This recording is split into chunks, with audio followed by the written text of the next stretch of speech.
Guys, welcome back to my YouTube channel. आज है मेरा डे 5 ऑफ इंटर्नशिप और मैं ऑफिस आ गई हूँ। आज मैं लेट नहीं हूँ, सही टाइम पे हूँ। वैसे मैं लेट होती ही हूँ गाइस, पर मैं इतनी मेहनत कर रही हूँ ना, मुझे अपने आप पे बहुत ज़्यादा घमंड है।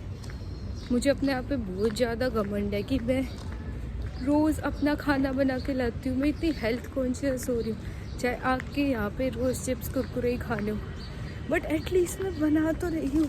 रोटी तो पेट में जा रही है, रोटी खाने के बाद ही तो कुछ अड़ंगा खा रहे हैं। ऐसा तो नहीं कि सिर्फ उन्हीं चीज़ों पे डिपेंड रह रहे हैं। बट गाइस, कल मेरे को बहुत मज़ा आया। आपने व्लॉग देखा होगा ना कल का? नहीं देखा है तो देख लो, डिस्क्रिप्शन में लिंक क्यों दूँ जब ऑलरेडी मैंने इतना बड़ा व्लॉग अपलोड किया हुआ है। घमंडी व्लॉगर हूँ गाइस मैं। घमंड पता है किस बात का? 450 सब्सक्राइबर्स होने का। सोचो मेरे 1 मिलियन हो जाएंगे जब तो मैं टिकने ही नहीं वाली ज़मीन पे। ऑफिस आ गई मैं।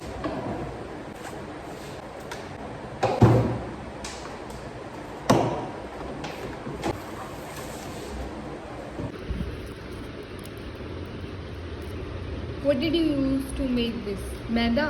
मैदा हाँ No, then आटा. I don't know just Use मैदा आटा. But it looks nice.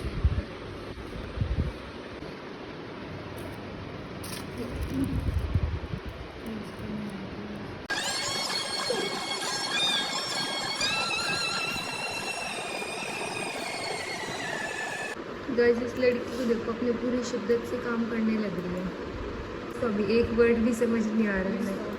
नहीं आ रहा ना? ऑफिस की प्यारी सी किचन है, देखो। इसमें हम खुद कुछ भी बना सकते हैं।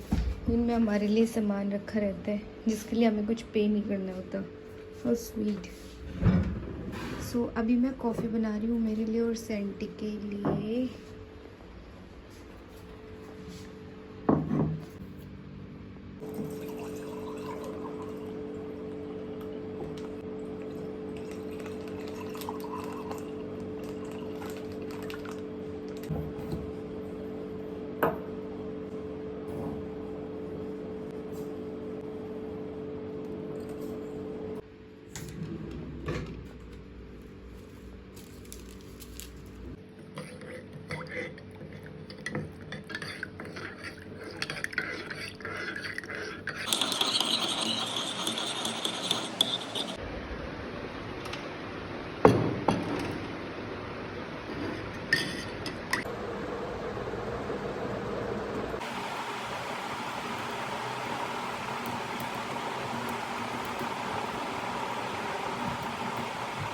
सो गाइज, अभी मैं वापस आ गई हूँ और आज ऑफिस में बहुत ज़्यादा काम था, इसलिए मैं व्लॉग बहुत ज़्यादा शूट नहीं कर पाई। सिर्फ 3-4 मिनट का ही मैं व्लॉग शूट कर पाई ऑफिस में।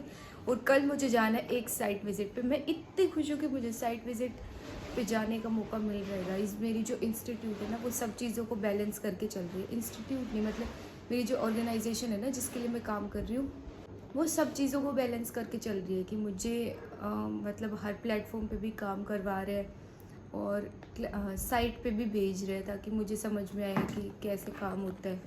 बट यार, मेरे को दुख हो रहा है। 2 महीने में मैं सब कुछ सीख पाऊँगी, उसके बाद मेरी इंटर्नशिप ख़त्म हो जाएगी, फिर मैं इन लोगों के लिए काम भी नहीं कर पाऊँगी। बट हो सकेगा तो मैं इनके लिए ऑनलाइन काम करूँगी, क्योंकि इन्होंने मुझे सब सिखाया है भाई, बिल्कुल ज़ीरो से। और इंटीरियर डिज़ाइनिंग में मैं आपको बता दूँ, जो आप पढ़ रहे हैं ना, वो कुछ भी एप्लीकेबल नहीं होता जब आप फील्ड में आते हैं।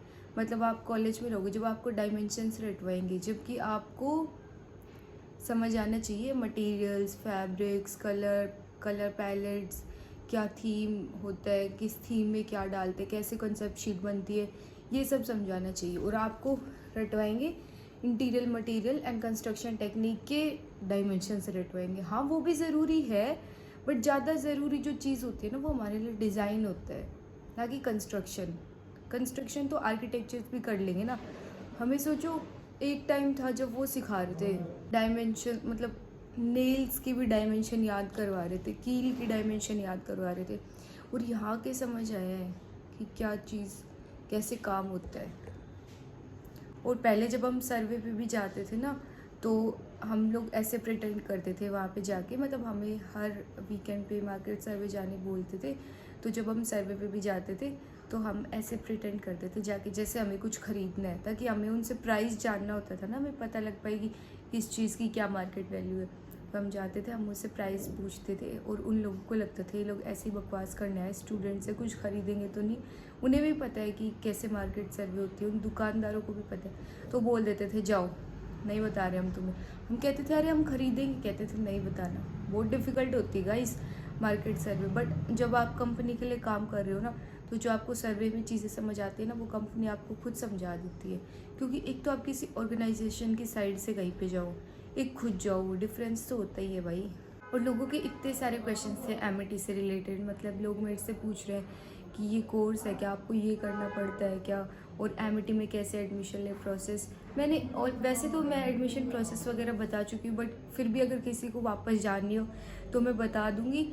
एक व्लॉग मैं बनाऊँगी संडे को, जो कि आएगा मंडे को शाम 5 बजे। तो आप वो व्लॉग ज़रूर देखना, बहुत इन्फॉर्मेटिव है। और आपके जो भी क्वेश्चंस हैं जो मेरे इंस्टा डीएम्स में है एंड यूट्यूब पे है, उन सब का मैं रिप्लाई कर दूँगी। एंड जो लोग मुझे इंस्टा पे ऐसे मैसेज करें ना कि प्लीज़ रिप्लाई करो, मुझे एमिटी से रिलेटेड जानना है, तुम डायरेक्ट क्वेश्चन पूछो, ऐसे मत बोलो कि मुझे एमिटी से रिलेटेड जानना है। अब क्योंकि मेरा शेड्यूल इतना हेक्टिक है ना कि मैं एक चैट खोल के नहीं देख सकती, मेरे पास नोटिफिकेशन आते हैं, मैं देख लेती हूँ इस इंसान को ये चीज़ जाननी है, मैं उसका स्क्रीनशॉट ले लेती हूँ और मैं उस क्वेश्चन को अपनी लिस्ट में डाल लेती हूँ कि मुझे इसका भी रिप्लाई करना है। बट तुम ऐसे पूछोगे कि प्लीज़ रिक्वेस्ट एक्सेप्ट कर लो, मुझे कुछ पूछना है, तो मैं ऐसे कैसे कर सकती हूँ। फिर मैं बोलूँगी हाँ पूछो, फिर तुम बोलोगे आप एमिटी में हो क्या, मेरे को ये पूछना है। तो इतनी लंबी कन्वर्सेशन से अच्छा आप डायरेक्ट क्वेश्चन पूछो, और मैं आपको इंस्टा पर रिप्लाई करने से ज़्यादा अच्छा मैं आपको यूट्यूब पे Q&A वीडियोज़ में कमेंट्स करूँगी, और यहाँ पे आपको पूरा एक्सप्लेनेशन भी मिल जाएगा, तो आपको अच्छे से समझ आएगा। सो गाइज, इस व्लॉग के लिए इतना ही, मिलते हैं अगले व्लॉग में, बाय बाय।